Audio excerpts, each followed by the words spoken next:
बांधली माता अष्टदेव में जाते हैं, में जाते हैं। Baba, can the mothers in bondage come in the list of the 8 deities? जो ऐसी आत्माएं जो धर्मराज की सजाएं नहीं खाती, Such souls who don't receive the punishments of Dharmaraj, वो स्वतंत्र रहो और स्वतंत्र रहने दो, ऐसी स्टेज वाली होंगी या दूसरों को बंधन में बांधने वाली होंगी, विकारों के बंधन में। will they have the stage of staying independent and letting others stay independent, or will they be those who bind others in the bondage of vices? Student, they will be those who stay independent.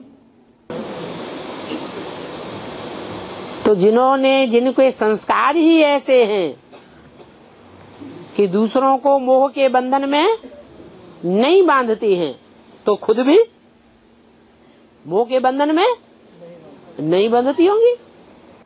So, those whose very sanskars are such that they don't bind others in the bondage of attachment, then they themselves too wouldn't be bound in the bondage of attachment. है तो नंबरवार। They are certainly number wise. हाँ, पहचान ये है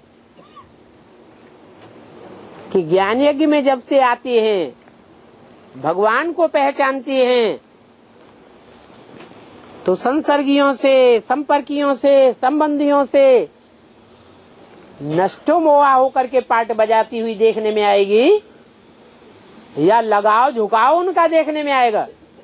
Yes, their indication is, ever since they come in the yajna of knowledge, recognize God, will they be seen playing the part of being Nashtomoha with those who come in their contact, connection and relationship, or will they be seen to have attachment and inclination towards anyone?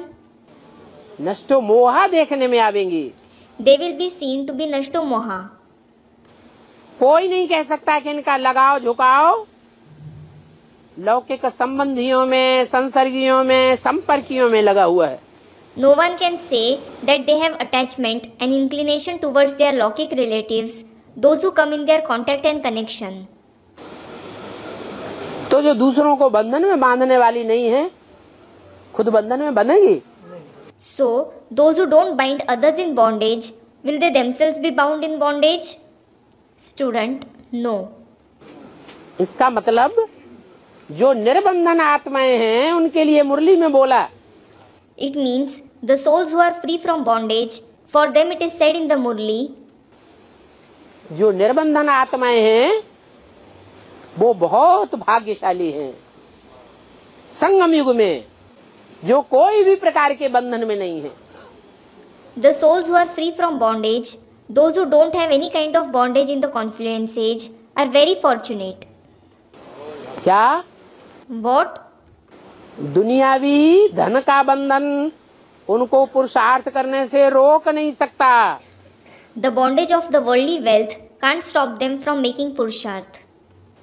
कितने भी गरीब हो जाएं, No matter how poor they are.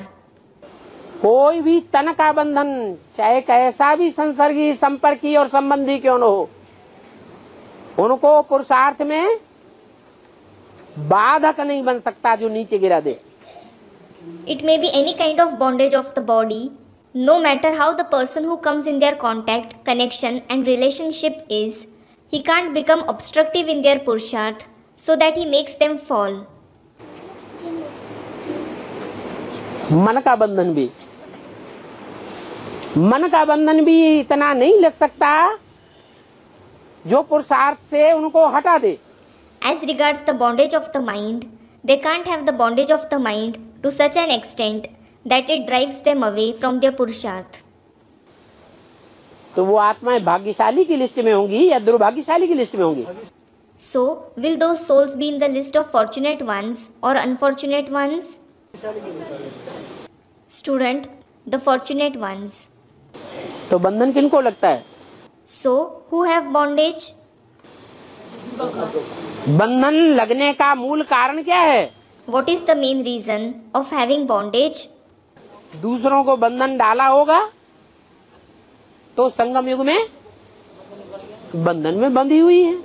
If they have put others in bondage, they are bound in the bondage in the confluence age. इसलिए बंधन को खुशी खुशी काट लेना चाहिए। This is why you should break your bondage happily. बाबा की याद में एकदम उड़ जाना चाहिए। You should fly in Baba's remembrance completely. बंधन कट जाएगा। Your bondage will break.